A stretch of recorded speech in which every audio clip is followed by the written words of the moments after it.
Hado – aukštos kokybės alyva ir priedai. Vienos Audi keliamės prie kitos Audi. Jeigu norite pažiūrėti, ką mes su Izidorium veikiame su savo projektais, tai užsukite pas mus į YouTube. Štai čia yra Audi TT.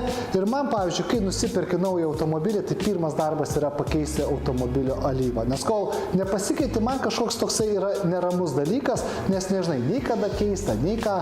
Todėl aš užsukau į Hado ir Hado specialistai man patarė rinktis Red Boost alyvą, nes jis savyje jau turi revitalizanto, o kaip žinia, automobilis nėra naujas, tai ši alyva padeda statyti variklio būklę. Be to, ši alyva labai gerai veikia esant dideliam temperatūrų skirtumui, ką tik turėjom didelį šaltį, dabar vėl oras atšilo, tai ši alyva tokiom sąlygom yra pats tinkamiausias variantas. O jeigu jūs ieškote savo alyvos, užsukite į Hado LT ir ten rasite savo ir savo automobiliui tinkamiausią alyvą. Arba galite tiesiog užsukti į fizinę parduotuvę ir pasikonsultuoti su darbuotojais, kurie ras